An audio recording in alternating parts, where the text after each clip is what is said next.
En este capítulo vamos a ver qué son las funciones y para qué nos sirven. Pero antes de explicar qué son las funciones, me parece oportuno hablar acerca de los algoritmos.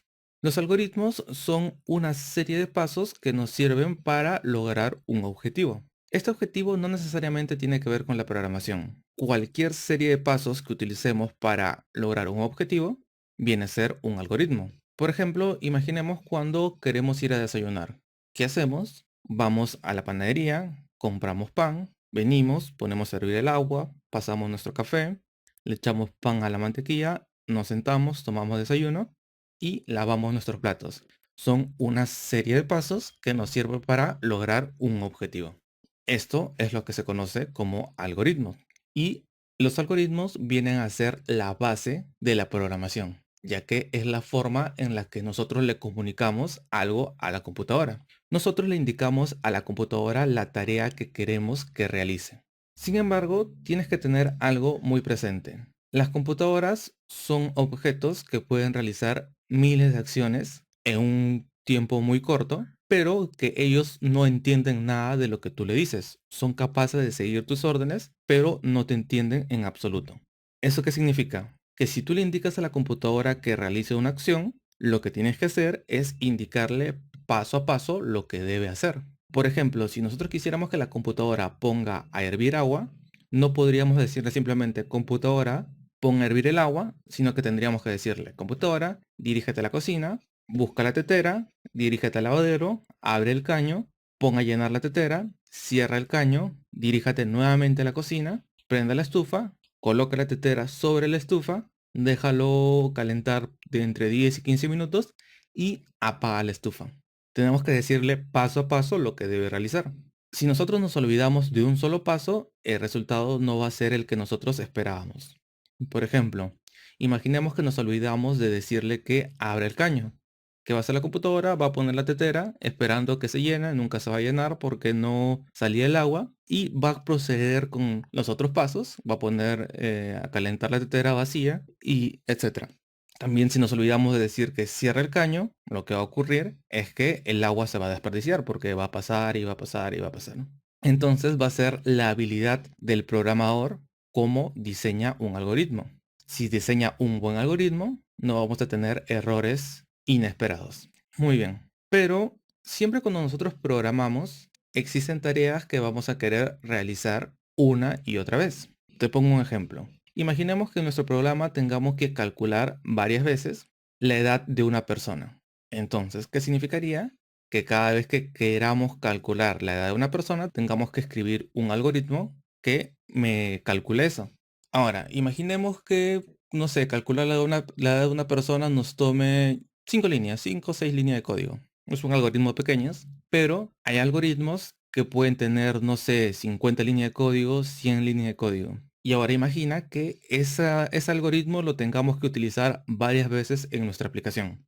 Eso significaría que cada vez que queramos utilizar ese algoritmo tengamos que escribir esas 50 líneas de códigos. Y eso haría que nuestro programa se incremente un montón. Vamos a tener miles de líneas de código y esto va a ser un poco difícil de leer. Entonces, en ese sentido, nos sirven las funciones. Las funciones nos permiten agrupar cierta cantidad de acciones comunes y darles un nombre.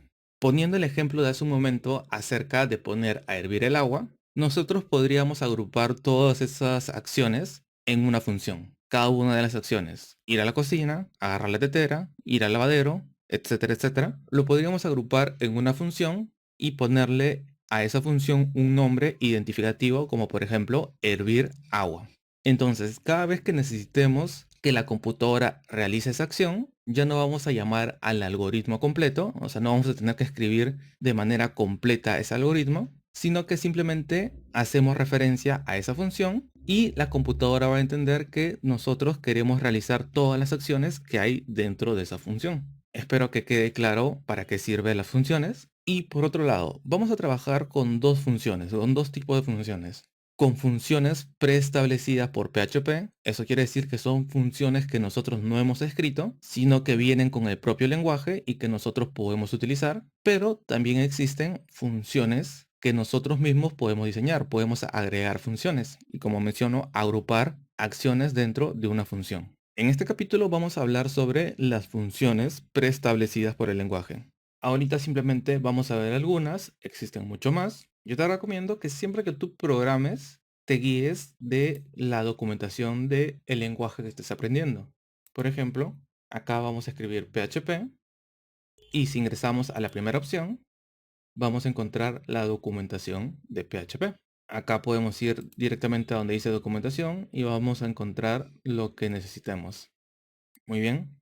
Un ejemplo de función preestablecida por el lenguaje es el siguiente. Por ejemplo, acá vamos a escribir hecho para escribir una cadena y vamos a escribir lo siguiente. Vamos a escribir acá marca de tiempo.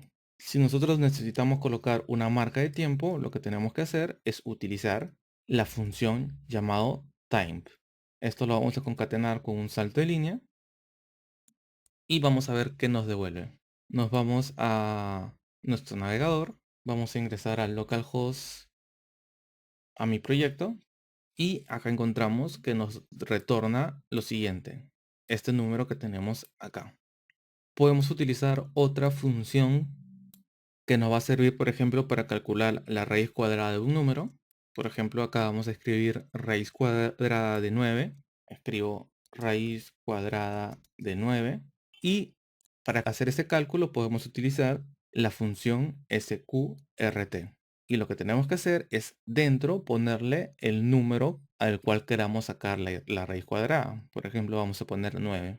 Si hacemos eso y actualizamos, me indica que la raíz cuadrada de 9 es 3. Otra función que vamos a poder utilizar es para calcular números aleatorios. Por ejemplo, acá vamos a poner número aleatorio entre 90 y 100.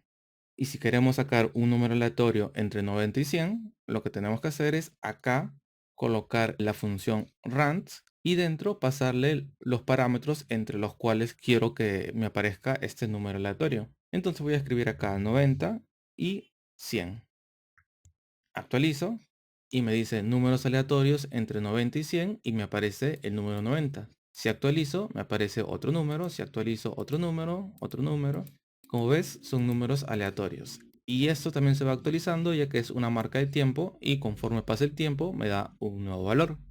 Tenemos otra función, por ejemplo, que nos va a servir cuando queramos utilizar el valor de pi. Por ejemplo, acá vamos a escribir número pi. Por ejemplo, que queremos calcular el área de un círculo y necesitamos, por lo tanto, el valor de pi. Para eso tendríamos que llamar al método pi. Si hago eso, ahora vengo acá, indica que el valor del número pi es 3.14159265 y todo lo demás que tenemos acá. Y esto básicamente fue una introducción a funciones. Esto, como menciono, no son las únicas funciones definidas por PHP que podemos utilizar. Hay una gran variedad y no quiero saturarlos con todas las funciones, pero sí vamos a ver una gran cantidad conforme vaya avanzando el curso. En el próximo capítulo vamos a ver cómo vamos a poder nosotros mismos definir nuestras propias funciones. Sin más, me despido y nos vemos en el próximo capítulo.